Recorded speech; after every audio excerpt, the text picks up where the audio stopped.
Good morning everyone. आज मैं आपको मुद्रा की क्या महत्व है, इसके क्या गुण हैं, क्यों मुद्रा को इतना महत्व दिया गया है तथा मुद्रा के दोष क्या हैं, इस बारे में आज हम अध्ययन करेंगे। इससे पहले मैंने आपको बताया है कि मुद्रा की डेफिनेशन विभिन्न अर्थशास्त्रों के द्वारा दी गई थी, उसके बारे में हमने अध्ययन किया है तथा मुद्रा के कार्य क्या हैं ये भी आपको बताया जा चुका है। मुद्रा के कार्यों को शॉर्ट में हम कह सकते हैं कि माध्यम, मापक, संचय और आधार।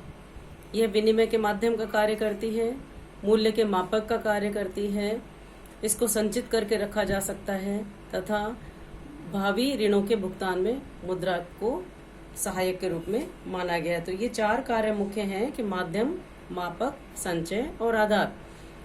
आज हम देखेंगे इन्हीं कार्यों के आधार पर इस मुद्रा के अंतर्गत हम इनके गुणों को देख सकते हैं।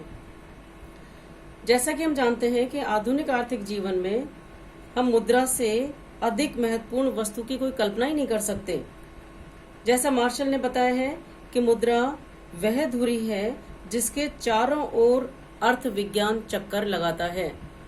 मुद्रा को केंद्र में माना गया है मार्शल के द्वारा और बताया गया है कि संपूर्ण अर्थव्यवस्था के जो भी कार्य हैं वो इसके इर्द गिर्द या इसके चारों तरफ होते हैं। इसी तरह से अर्थशास्त्री है क्राउथर ने बताया है कि मुद्रा मनुष्य के समस्त आविष्कारों में एक आधारभूत आविष्कार है। जैसा कि ज्ञान की प्रत्येक शाखा के अपने मूल आविष्कार हैं, जैसे मशीनों में आविष्कार है पहिए का, विज्ञान में है अग्नि का और राजनीति विज्ञान में है वोट का यानी मतों का, उसी प्रकार अर्थशास्त्र तथा मनुष्य के समस्त व्यापारिक जीवन में मुद्रा एक ऐसा मूलभूत आविष्कार माना जाता है। इस तरह से मुद्रा जो है केंद्रित इकाई है संपूर्ण अर्थव्यवस्था की। आप देख सकते हो इसके गुणों या महत्व में पहला बताया गया है पॉइंट है जो आधुनिक बाजार व्यवस्था का आधार। मुद्रा एक ऐसा माध्यम है जिसके कारण बड़े पैमाने की अर्थव्यवस्था स्थापित हुई है। सबसे पहले मुद्रा से साधन खरीदे जाते हैं, साधनों से उत्पादन किया जाता है। जब वह उत्पादन बिक जाता है तो मुद्रा प्राप्त हो जाती है, फिर उसी मुद्रा से कच्चा माल खरीदा जाता है और यह प्रक्रिया संपूर्ण अर्थव्यवस्था में निरंतर जारी रहती है, जिसके कारण बाजार अर्थव्यवस्था का विकास किया जा सकता है। दूसरा है पूंजी का निर्माण। मुद्रा के द्वारा क्योंकि एक तरल संपत्ति मानी गई है तो इसे बैंक में सुरक्षित रखा जा सकता है और ब्याज भी कमाया जा सकता है। मुद्रा में बचत करने के कारण लोगों का संबंध बैंक जैसी महत्वपूर्ण संस्था से हो जाता है। अतः मुद्रा पूंजी निर्माण का सर्वोत्तम साधन है। फिर है साख का निर्माण।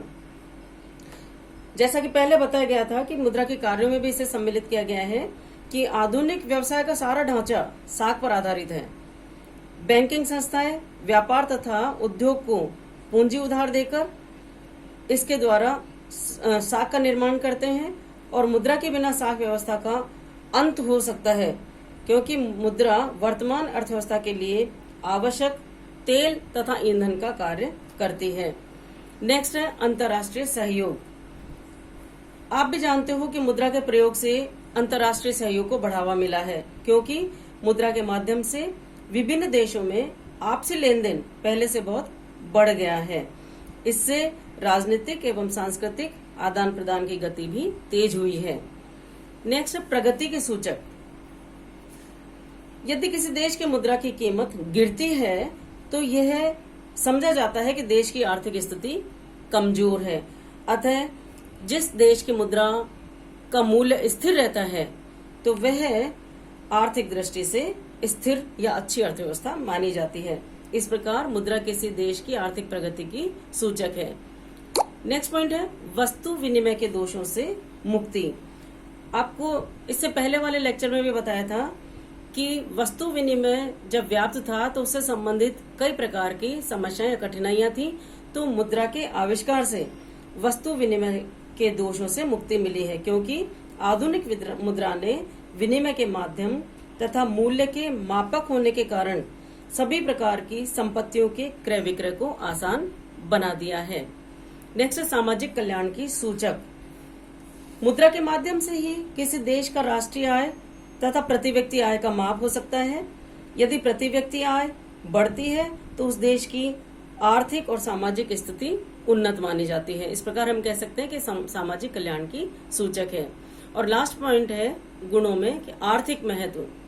आर्थिक महत्व के अंतर्गत हम अर्थशास्त्र से संबंधित विभिन्न क्षेत्र, जो 5 क्षेत्रों में बांटा गया है, उपभोग, उत्पादन, विनिमय, वितरण और राजस्व, इन सभी के अंतर्गत मुद्रा ने अपनी महत्वपूर्ण भूमिका निभाई है। क्योंकि यदि कीमतों का निर्धारण होता है साधनों को खरीदने के लिए या वस्तुओं को खरीदने के लिए, वह मुद्रा में ही निर्धारित होता है। विनिमय या वितरण किया जाता है तो वो भी एक्सचेंज में मुद्रा ली जाती है और वस्तुएं दी जाती है। तो विनिमय के कार्य को इसने आसान बनाया है। इसी तरह से वितरण, साधनों को के स्वामियों को जो प्रतिफल के रूप में दिया जाता है वह भी मुद्रा में ही होता है। इसी तरह से राजस्व या सरकार से संबंधित समस्त जो क्रियाएं हैं वो भी, चाहे आर्थिक व्यय हो, आर्थिक ऋण हो, इनका भी मुद्रा के अंतर्गत हम उपयोग करते हैं। अतः ये आधुनिक युग में हम कह सकते हैं कि मनुष्य की सभी आर्थिक क्रियाएं मुद्रा के बिना संभव नहीं है। तो जहां एक और हमने देखा कि मुद्रा आधुनिक अर्थव्यवस्था की एक धुरी के रूप में कार्य करती है, लेकिन फिर भी ये सब महत्व होते हुए भी हम ये कह सकते हैं कि कुछ व्यक्ति जो है या कुछ अर्थशास्त्री मुद्रा में बुराई को भी देखते हैं। अलग अलग अर्थशास्त्रियों के अलग अलग विचार हैं। किन्हीं अर्थशास्त्रियों ने बताया है कि मुद्रा एक बहुमूल्य किंतु भयावह आविष्कार है। अन्य अर्थशास्त्रियों ने कहा है कि मुद्रा एक अच्छा सेवक किंतु बुरा स्वामी है। कई अर्थशास्त्रियों ने तो ये माना है कि मुद्रा एक आवश्यक बुराई है। इसी तरह से रॉबर्टसन, अर्थशास्त्री का नाम है रॉबर्टसन, जिन्होंने अपनी पुस्तक मनी में लिखा है कि मुद्रा जो मनुष्य मात्र के लिए अनेक वरदानों का स्रोत है, अनियंत्रित होने पर वह संकट और अस्त व्यस्तता का कारण बन जाती है। तो ये जो भी अर्थशास्त्रियों ने मुद्रा के बारे में जो बताया है, मुद्रा के दोषों के बारे में बताया है, तो ये विरोधी धारणा रखते थे मुद्रा के प्रति। और उन्होंने बताया कि कई कारण हैं जिसके कारण हम ये कह सकते हैं कि मुद्रा में अनेक तरह की दुष्प्रवृत्तियां या बुराइयां उत्पन्न हो गई हैं, जिसको हम आप देख सकते हो, जैसे वर्ग संघर्ष का उदय। कहने का मतलब है मुद्रा की शक्ति के बल पर समाज के कुछ व्यक्ति अधिकाधिक धनी होते चले जाते हैं।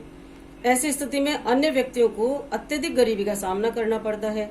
इस प्रवृत्ति का परिणाम होता है कि पूंजीवादी देशों में अमीर और गरीब जैसे 2 वर्ग बन गए हैं। अतः इससे वर्ग संघर्ष को प्रोत्साहन मिला है। दूसरा है साधनों का संकेंद्रण।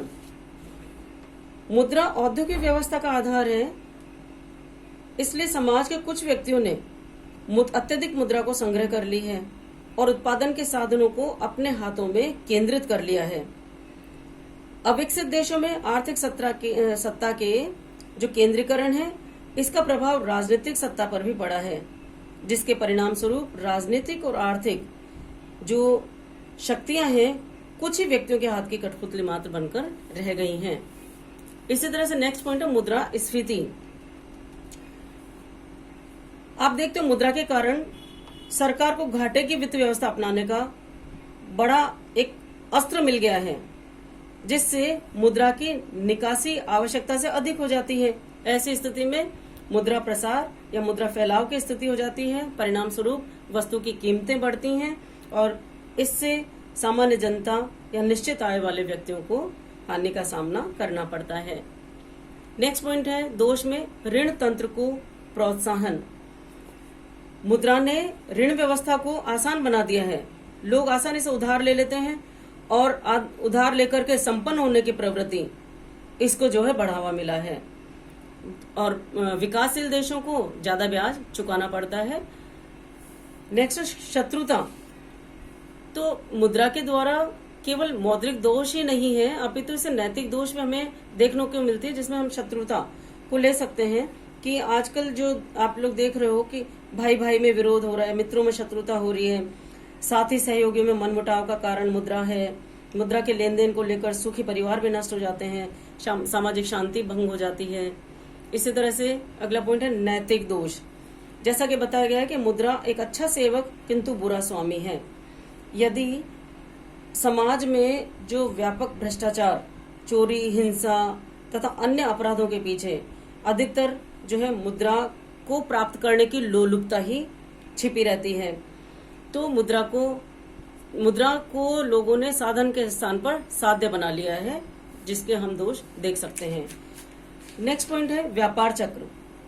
अर्थशास्त्रियों की मान्यता है कि मुद्रा की मांग और पूर्ति में असंतुलन होने के कारण तेजी और मंदी के दौर आते हैं, जिनसे रोजगार, आय, विनियोग इन सब पर बुरा प्रभाव पड़ता है। और लास्ट पॉइंट है अधिकाधिक शोषण की प्रवृत्ति पाई जाना। मुद्रा के लोभ या लालच से समाज में शोषण का एक विषम चक्र चालू हो जाता है। इससे अधिकाधिक मुद्रा की जो प्राप्त करने की प्रवृत्ति है वह बढ़ जाती है। इस मान्यता के कारण कारखानों में मजदूरों का तथा व्यावसायिक कार्यालयों में कर्मचारियों का शोषण होने लगा है। तो इस प्रकार आप ये देख रहे हो कि मुद्रा को महत्वपूर्ण तो माना ही गया है, लेकिन साथ में इसमें बुराइयां होने के कारण इसे हानिकारक माना गया है। अब इसके बारे में हम कह सकते हैं कि हालांकि मुद्रा इतनी महत्वपूर्ण है कि इसके बिना अर्थव्यवस्था की कल्पना करना मुश्किल है। अर्थशास्त्रियों ने कहा है, किसी विद्वान ने तो ये भी कहा है कि we can't eat gold but we can't eat without gold. या गोल्ड से मतलब मनी को लिया गया है। वी कांट ईट गोल्ड मतलब हम मुद्रा को प्रत्यक्ष रूप से उपभोग मुद्रा का नहीं कर सकते, लेकिन हम मुद्रा के बिना भी उपभोग नहीं कर सकते। अतः इसे नियंत्रित करना आवश्यक है। जैसे कि रॉबर्टसन ने अपनी पुस्तक मनी में बताया है कि मुद्रा जो मनुष्य मात्र के लिए अनेक वरदानों का स्रोत है, अनियंत्रित होने पर वह संकट और अस्तव्यस्तता का कारण बन जाता है। तो इस प्रकार मुद्रा को हमें संतुलित तरीके से इसका उपयोग करना आवश्यक है। Thank you.